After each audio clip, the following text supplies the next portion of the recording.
All right, welcome back. I'm so glad you're here. Today, we're going to be talking about communication and specifically when we take advice or when we make decisions on our own accord and kind of the ramifications of what can happen when we don't go looking for advice first.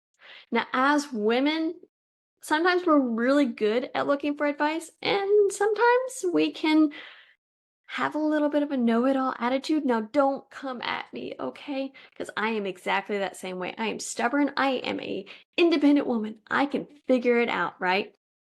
But I'm going to show some lessons here of what can happen when we don't consult any type of advice or we consult the wrong advice, okay? So I have three examples, two which really aren't the great ways to go about things, and one which does show the opportunities that can unfold at our hands when we take the right advice, when we look for the right type of guidance. All right. So by the end of this, I'm going to be giving you three steps that you can do to start taking your own. By the end of this, I'm going to be giving you three steps that you can do to look for the right guidance and advice that you need to make the right land stewardship decisions for your inherited property. Okay, so let's kind of talk about the wrong way to go about things first, though. And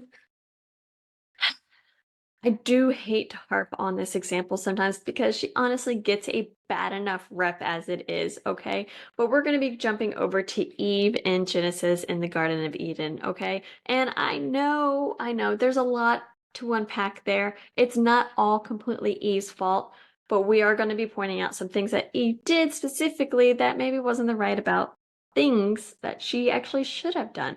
And what can we learn so we don't make her same mistakes? And that's what the important part is here. It's written down so we don't make the same mistakes. Okay. And if nothing else, that's what I want you to get out of this podcast today. I mean, stay to the end, get those three steps to really help you hit the ground running, but learn from the mistakes of the past. Not necessarily your past, but let's just avoid making them all together here. Okay. So to learn from Eve, we're going to be in Genesis 3 verse 1 through we're going to be reading chapter 3 verse 1 through 7, okay? And then I'll paraphrase what happens after that. Now the serpent was more crafty than any of the wild animals the Lord God had made. He said to the woman, "Did God really say you must not eat from any tree in the garden?" The woman said to the serpent, "We may eat fruit from the trees in the garden, but God did say you must not eat fruit from the tree that is in the middle of the garden, and you must not touch it, or you will die." "You will certainly not die," the serpent said to the woman, "for God knows that you will eat from it, your eyes will be opened, and you will be like God, knowing good and evil." When the woman saw that the fruit of the tree was good for food and pleasing to the eye, and also desirable for gaining wisdom, she took some and ate it. She also gave some to her husband who was with her, and he ate it. Then the eyes of both of them were opened, and they realized they were naked, so they sewed fig trees together and made coverings for themselves. And after this point, God comes searching for them. They go and try to hide as if you can hide from God, and they play the blame game of who actually ate from the tree, and then they get kicked out. That's the paraphrasing summary of afterwards. But there's a couple things in here that I really wanted to point out to you that maybe you've always glossed over before. One, Eve did add an extra instruction to what God said. God said, "Don't eat from the tree." He never said, "Don't touch the tree." And she adds that in verse 3, where she says, "You must not touch it or you will die." Now, maybe she added this own rule to herself, or perhaps Adam translated this rule to her just to completely avoid the tree. Because I know for myself, sometimes I'm like, hey, to avoid any type of temptation that I might have, I'm just going to add an extra rule. I'm not supposed to eat from that tree. How about I don't even touch that tree? And that way I won't even eat it. Because I don't want the repercussions of it. So she added an extra rule, which memories can be a funny thing. Memories are why I always talk about having a contract, because sometimes we tend to add things that weren't actually said. It's like that game of telephone. So that's one of the things that Eve instantly does off the back is she added an extra rule that wasn't there, which gave the serpent perfect ammunition to kind of play with because he was aware that that wasn't actually a rule. You will certainly not die, for your eyes will be open. And then What's also notice what Eve looked at first before she actually took the bite. She says, when the woman saw that the fruit of the tree was good for food, so it's nourishing, pleasing to the eye, we know how we like pretty things, and is also desirable for gaining wisdom. She had good intentions. Like, who wouldn't want to be wise like God? I mean, isn't that what we kind of all strive to do, is to gain more wisdom? Isn't that why I myself wake up every morning at 5:30 and host open Bible studies for anybody to join in on Zoom, so I can gain more wisdom, so we can gain more wisdom to be more like him? Who wouldn't want that? We have the best of intentions going on here. But she doesn't consult anybody but the serpent who's clearly manipulative, who clearly has bad intentions for her. And that's where the downfall actually happens right here, is she took some and ate it. And then she gave some to her husband, Adam, who was with her. Now, I can go on a rampage about Adam. I've talked about this before, about how if he's right there and he literally says nothing, he also helped set her up. But we're not going to be going on that because that's not what today's podcast episode is about. It's about communication and getting the right guidance. She didn't consult anybody before she decided she was going to do this. She had this conversation with this talking snake, which to me would have been a red flag, but hey, maybe all the animals were talking and it wasn't really that big of a deal. And he planted these seeds of doubts of what if, did he really, is that really going to happen? All these seeds of doubt can get us to kind of twist what we know is right or wrong. She doesn't consult anybody else before deciding that, hey, I deserve and want this wisdom too. I want to make sure I can make right decisions and good decisions and be more like him. Who wouldn't want that? And that's where the problem lies in. She didn't ask anybody else if that was true. She didn't ask if that was still maybe the right thing or the wrong thing. She didn't investigate further. She took this one manipulative serpent who planted seeds of doubt in her head and took action before consulting anything else. Now, there's another example in here that we're going to be harping on as well, where she does very similar aspects. But the difference is not just based off a conversation. Okay. So Eve's biggest lesson that we can gain and learn from her is letting these seeds of doubt and one-off conversations with one person who we don't understand or know the trustworthiness of the information they are feeding us, and taking action immediately without even doing any additional due diligence. They were kicked out of the Garden of Eden, okay? So that's the lesson we are getting from Eve. Then we're going to be jumping over from Sarah here, okay? Sarah is a relatively great role model. She's talked a lot about in very high esteem. But there's one problem that she did that we're going to be harping on today. And again, I'm not hating against any of these figures of women's, because honestly, what would I have done in their situation? And when you look at the big picture, the before and the after of the entire context, I can't say I wouldn't have done the same thing if I am very realistic with myself. And so this is not me kind of harshly judging them. But what I am doing is taking the lessons from what they did and striving to not make those same mistakes.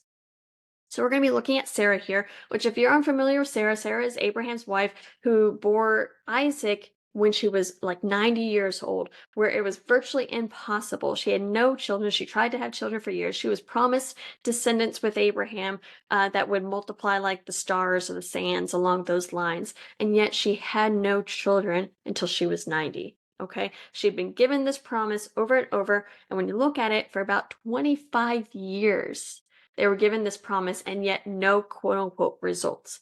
So Sarah gets impatient, okay? And we're looking at chapter 16 in Genesis still, verses 1 through 6. Okay? And I say this kind of with a chuckle in my head because I really want to like just give Sarah a little head slap. I'm like, Sarah, wake up. This is a terrible idea. And I'm going to read it and I think you're going to see why. Now Sarai, Abram's wife, had borne him no children, but she had an Egyptian slave named Hagar. So she said to Abram, "The Lord has kept me from having children. Go sleep with my slave. Perhaps I can build a family together through her." Abram agreed to what Sarai said. So after Abram had been living in Canaan 10 years. Sarai, his wife, took her Egyptian slave Hagar and gave her to her husband to be his wife. He slept with Hagar as she conceived. When she knew she was pregnant, she began despising her mistress. Then Sarai said to Abram, "You are responsible for the wrong I am suffering. I put my slave in your arms, and now that she knows she is pregnant, she despises me. May the Lord judge between you and me." And then Abraham essentially says, "Sarah, you can do what you want. This was your idea." And Hagar tries to run away, and God tells her to go back because she is bearing Abraham's son. All right, but let's look at what's happening here. They've been in this place for 10 years at this point, so they're about halfway through this promise of children and great descendants, okay? And Sarah, who is named Sarai at this point because her name hasn't changed yet, is impatient. And she starts trying to take this promise, this plan, into her own hands and be like, well, it's clearly not working through me. And I get it. After 10 years, I would start to get impatient. I would start to try to figure out, well, maybe I misunderstood. Maybe that's not how things are supposed to be. Because if you look at the historical context that my notes tell me about, if someone wasn't able to have children, having children through their servants wasn't an uncommon practice. The servants would have the children, and then the wife would more or less raise them as her own, and that's how the descendants in the family line would continue on if the woman wasn't able to bear children. And so Sarai is pretty much looking at it as like, well, this is the common practice, in the land. Maybe this is what it's supposed to be like. So I'm going to give you this very, very pretty servant, this Egyptian girl, and, let's see, this is how. And I'll just raise the kid as my own, Great idea. Terrible actual repercussions and forethought afterwards, okay? So she is emotional, she's upset, things aren't going the way she always anticipated them going. So she concludes with this plan and throws it at Abram, who understands she's grieving, she's going through a lot. And unless you're a woman, you probably don't really understand and fully grasp what this feeling is like. And if you don't want kids, that's probably also something you may not fully understand, is the desperation she may be feeling. So she is desperate, she is confused, she is overwhelmed, and she comes up with this plan that this must be how things should go, and she presents it to her husband. Her husband doesn't ask any questions further. It doesn't read that we see. He just says, yeah, okay, if this is what you want. She doesn't consult God. Through almost their entire journey, when things go right, they've always prayed and consulted God first, and then they get their blessings. When they take things into their own hands, it never goes right. And that's something that I read, and I'm reading these chapters in days, and I'm like, oh, you silly little thing. Didn't you learn your lesson? But then when you read it in context, sometimes it's years between these events. And so I understand, because we do the same thing with less time frame happening. We pray, we get results, we think we know it all, we do our own action, and it goes terribly. So what can we learn from Sarai here? She should have not just jumped to and insisted on this plan with Abram. She should have maybe asked what his opinion might be, asked him to consult and pray to God that if this is the right plan forward, to give them some type of notice and sign, and give them some type of discernment. When we try to force something in a way that we know goes against our values, especially goes against what we know will make us happy, goes against the intended results, or not the intended results, but the intended path of to get the results we think we want, we think we need, we think we should be expecting, it never goes right. We are never happy with those results in the end. Hagar got pregnant. She wasn't actually happy because Hagar's attitude was an attitude problem, and she thought she was better than everybody else. Sarai realized she made a mistake. You can't undo that mistake, but she could have settled down a little bit more, thought things through, prayed, asked for discernment, asked for guidance and opinions before throwing it at Abraham. Now, I threw it at him too. He didn't even try to push back at all with this plan. Like, hey, come on now. That was a terrible idea, and you didn't even hesitate. But again, it's been a long time. So what can we learn from our own land management when things are taking way longer than we think they should or need to take? Which is almost going to be everything out there with land management, reforestation, selling your timber, prescribed burning, putting food plots, whatever it may be, it always takes way longer than we think it needs to be. We don't need to rush the plan. We don't need to kind of maneuver things to force things to happen in a particular time frame. So let me give an example. With reforestation, you can only plant trees in the winter, right? And so if perhaps weather and contractors haven't lined up to allow you to do appropriate site prep, and all of a sudden it's planting season, you may be like, well, I'll just throw the trees in the ground and that way they'll be there and I won't have to worry about it. I will have that new stand. But then you have the expectations that you're going to have these very beautiful poles, highly productive, good survival of trees, but you haven't been able to do. Not anything against what you've actually put the effort into. Just timing hasn't worked out. The contractors haven't been able to get to your site because perhaps you're a small landowner. The weather has just been iffy, bipolar here, there, not allowing the effectiveness of work to actually progress to get to you. So there's a ton of things that you simply haven't been able to do, not because you've been lazy and neglectful, but because of things out of your hands, circumstances out of your hands. And so now you're at the question of, do I plant the trees anyways, or do I wait one more year? What are we going to do here? Sari, if you act like her, you're going to be throwing those trees into the ground and saying it's going to work out and this is how it's supposed to be. I wasn't supposed to be doing all of that, perhaps. Maybe, maybe not. What you need to do is ask the appropriate guidance. Ask that forester, perhaps, who wrote you that plan, be like, what do you think we should do? Should we wait one more year? Because one more year in the grand scheme of land management isn't a lot of time. Now, I do warn about doing that over and over and over again, which can happen very easily when it comes to cost share. But just one more year, one more pushback, yeah, it seems like a lifetime for us. It seems forever. Things are dragging out. But in the view of the big picture of forest management, it's not that long. We need to ask that guidance of, is it better to move forward or should we wait? And that forester who wrote that plan will be able to look at what you have going on right there and give you the right answer of waiting or not waiting.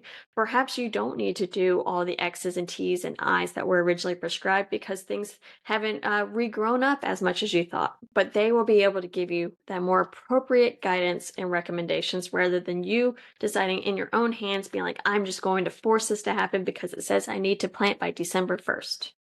Let's slow down a little bit. Let's breathe.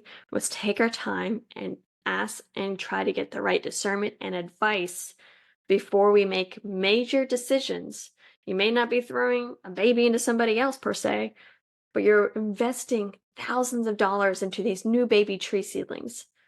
Don't invest and waste all that money just to have poor survival. It's worth taking the time, doing things right with the right guidance. Now, I'm not going to end this entire podcast with just the doom and gloom of lessons learned from, women of the past. We are going to end with a positive note of an example of someone that did take the right guidance and was able to kind of, follow through on their path without as much mistakes. I'm not saying they didn't make any mistakes. They may have made a few, but from what we can read, they've more or less asked guidance consistently, went to their counsel consistently, which allowed them to get elevated to a role and in a position for them to actually have power and do things that have impact.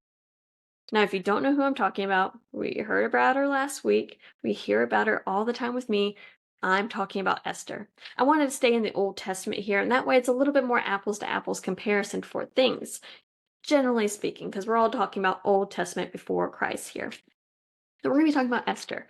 Now, what Esther has continuously always done really well is gone to the wisdom and the advice of her uncle Mordecai. Mordecai is really pivotal in how Esther was able to elevate to get to this position. Now, she raised to the role because she is so beautiful and because of circumstances out of her hands, where the queen was, dismantled and they needed a new queen, so they gathered all the women, and she is beautiful.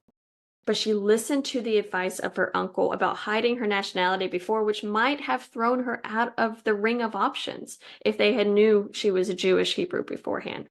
So she hid that from her due to the advice of her uncle. And that way, by the time she reveals this to the king, it's not really a matter of, problem. She's already queen. She's already been fantastic. He's very happy with her. Her nationality doesn't mean anything to her anymore, but it might have thrown her out of the ringer of options if they had known this beforehand. And he continues to tell her to hide these things over and over. And I'm not going to find each of the different scriptures for you there. But what I did want to say, she doesn't just listen to the advice of Mordecai. She is really good at making sure that she kind of sets herself up for the best wisdom around. Now, before she is queen, all of the women get this chance to kind of choose whatever they want to present themselves to the king, to dress themselves how they want, put jewelry on, and that way they can set themselves in the best light for the king to receive them. And Esther here, I'm going to read this. It's in chapter 2, so this is very on in the book of Esther, starting in verse 12 through 17. Okay? Before a young woman's turn came to go into King Xerxes, she had to complete 12 months of beauty treatments prescribed for women, 6 months with oil and myrrh, and 6 with perfumes and cosmetics. And this is how she would go to the king. Anything she wanted would be given to her to take with her from the harem to the king's palace. In the evening, she would go there, and in the morning return to another part of the harem to the care of the Shaskes, the king's eunuch, who was in charge of the concubines. She would not return to the king unless he was pleased with her and summoned her by name.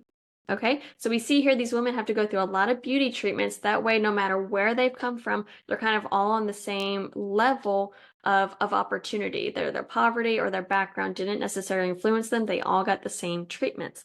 But what makes them each different is that in verse 13, it says, anything she wanted was given to her to take with her from the harem to the king. So she's able to bring whatever she wants to kind of impress and bring with the king. Okay, so let's keep this in mind. Now we're at verse 15. When the turn came for Esther, the young woman Mordecai had adopted, the daughter of his uncle Abiel, to go to the king, she asked for nothing other than what the Haggai, the king's eunuch who was in charge of the harem, suggested. And Esther won the favor of everyone who saw her. She was taken to the king Xerxes in the royal residence in the 10th month, the month of the Tebeth, the 7th year of his reign. Now the king was attracted to Esther more than any of the other women, and she won his favor and approval more than any of the other virgins. So he set a royal crown on her head and made her queen. So what did we see here? Esther asked for nothing other than what the king's eunuch suggested. She took the advice of one of those councilmen who have seen women come and go, knows what the king actually really likes, what would impress him. She listens to his advice. Now, she's apparently a very, very beautiful woman, so maybe she would have won his favor either way. But something about taking that advice and really elevating and leveraging her chances to impress the king ultimately won her favor. Her graciousness, her ability to listen to the guidance and the advice given to her, I feel like is part of her characteristic of what helps set her apart from somebody else. Yes, she's beautiful, but she listens. She takes the good advice from folks in her characteristics that also sets her apart versus being stubborn and refusing and thinking, what do I own? What do I want? What do I think is best? And more that selfish viewpoint.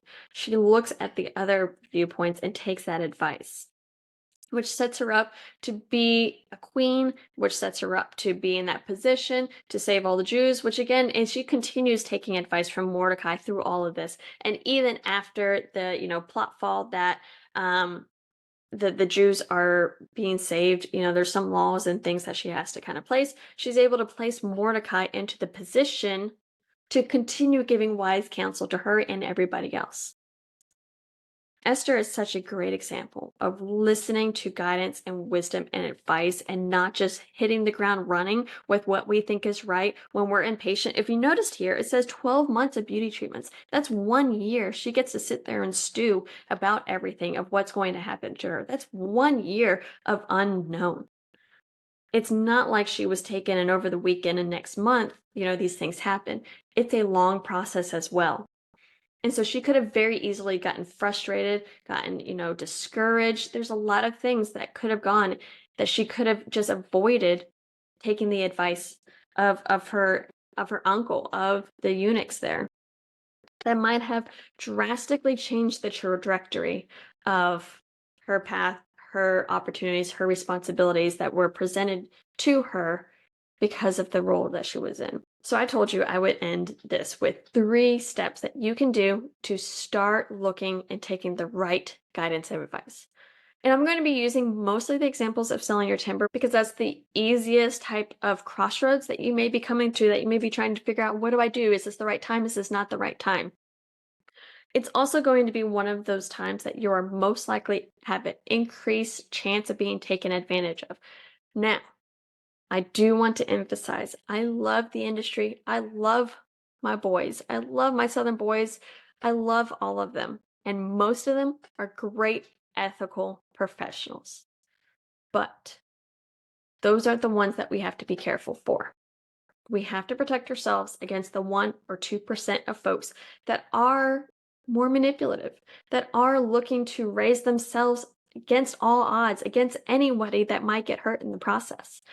And these are what these steps are for, as well as to make sure that you are doing the right actions that are right for you. Because all of these, say, great ethical professionals as well, are great giving you good advice and the right plans, perhaps. But perhaps it's not the right plans for you. Perhaps it's not the right plans for right now. And so this advice is also going to be ensuring that you work with the right professionals when you need to. So the first thing you want to do is always get a second opinion, okay? Now, I will say this again with another asterisk. You asked two different foresters some recommendations and advice. You should expect four different answers. Now, the caveat is going to be is that these answers should not change drastically. So, for example, if someone is approaching you saying, hey, you really need to sell your timber, it's getting old, I can offer you a good price, I can offer you this cash right now and get it over with and take the stress load off of you, okay? That may be true. It may be time to harvest your timber. That price may be fair.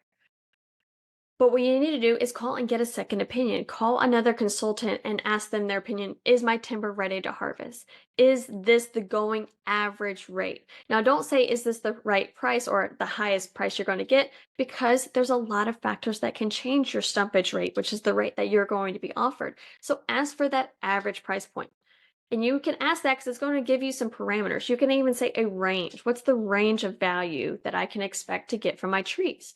And if you say as a per cut, for example. So we're going to be giving you an example real quick. And I know I'm getting in the weeds, so I think this is going to be good for you. If you've ever been wondering, like, well, how do I know, like, if this is right for me or not? How do I compare? So if that first person, say, offered you $3 a ton for pulpwood, and I'm making these numbers completely up just to prove a point, you say, okay, $3 a ton, and you call somebody else and say, what is that average price or what is this range? He may say, well, the average price is $4, or not $4. Say the average price is $5 a ton. You're like, oh, well, he says it's worth $5, and he said he'd give me 3. Okay, the difference is maybe that first guy actually looked at your timber and that second guy didn't. So he's just giving you some average prices. You can say, what is the range that I could expect? And then he might say between $3 and $7 here. Okay. I don't know if I did this math. I'm making up these numbers on top of my head, right? So now we see how the $3 guy wasn't wrong, but that $5 is still within that parameter. So maybe it is worth $3. There's a lot of factors, again, that it can impact your price point. But now you know that he's not without the realm of possibility. Now, the contrary side might be, say, he offered you that $3, we'll keep that still, and you ask for a range of stumpage value, timber worth, from a different consultant, and he said, well, the range average pricings is between $7 and $12 per ton. Well, now we know that $3 most likely is probably, adding in a little bit extra wide profit margin, maybe trying to take advantage of a situation. Not always, again, I'm not going to just discount it completely, but now we have a understanding of what the parameters most likely are. Again, I would call and ask for advice for your specific timber. Get him to go out there and see where he falls in line. We're looking for significant differences. Now, another thing he may be saying, you may say, okay, well, what is your opinion? Should I thin or should I clear cut? Different foresters are going to have different opinions. Some foresters love to do second and third thinnings. Some foresters love to do a one thinning clear cut. So just because one person offers you a clear cut and a second person says you should do a second thinning doesn't mean either one is trying to take advantage of a situation. The second thinning guy isn't necessarily better for you than the clear cut guy. They have it from different perspectives. So how do you determine, again, which is the right advice and guidance for you? This is when you have to determine what your goals and your why purpose, what is your why factor, comes into play. If your purpose is to maximize timber revenue, maybe that clear cut is a better option for you to get that cash right now. If your why and purpose is more for a different aesthetics, for longevity, for more of this recreational point of view, and you're not ready to start over, then that second thinning is obviously going to be a better guidance for you. But we can see here how we have our options, and we need to make sure these options align with our why factor, our purpose we have for our land. If we are not centered with that why factor, it doesn't matter all the different advice pieces we are given, we're never going to feel satisfied with it. So, your first step that you need to do, and I think I already said you need to get a second opinion, and I'm going to take this back. You need to establish your why factor because everything needs to be aligned with this. And if you have no idea what your why factor is, go again, check out our beginner landowner training. Day 2, I dive deep into the why factor scenario here, and it's going to give you that clarity you need to be able to kind of dig deep, have some good reflection on what is the purpose and fit for you. And that way, all your decisions moving forward are going to be aligned and you're going to feel much more confident in your action steps. Then, step 2 is going to be doing your due diligence. Get a second opinion, no matter what it is. Now, if you have a good relationship with your forester, of course, continue moving forward. But if you have any of those what ifs, get a second opinion. Now, a second opinion doesn't always have to be your consultant forester. It can simply be your county forester through forestry state agencies like Georgia Forestry Commission or the Alabama Forestry Commission or Florida or wherever state you're coming from. Each state has their own forestry agency and their county representatives who will be able to give you free advice. Get advice from them to see what their perspectives is. And then of course, build a relationship and that way the more trusting relationship you have with these folks, you don't always have to ask for a second opinion because you've already established that. But if you are brand new to the game, I highly recommend getting a second, maybe even a third opinion from different professionals and different points of views. Your county forester, consultant foresters, perhaps even a natural resource, NRCS, Natural Resource Conservation Service technician, perhaps, would be able to give you some guidance and pair it up with some different cost shares. So get those second opinions. Now, the third step that you need to do, pray. Simply always pray, especially over major decisions, major changes that you're going to be doing out for the land, but even the small things. The discernment you will feel, and the more you pray regularly, especially, you'll be able to understand the guidance of like, is this the right path for me or not? Should I continue pursuing this or should I step back and kind of change my priorities, change my point of view and visions of what I'm trying to implement out there? Land management is so abstract. It's the art and science of managing your trees. It's called silviculture. And that being the case, it means there's not a right or a wrong answer in most cases. What's important is the intentionality for us to manage our land for each of our goals. So those are your 3 steps today. Understand your why factor, do your due diligence, get second opinions, get third opinions, and then pray about it.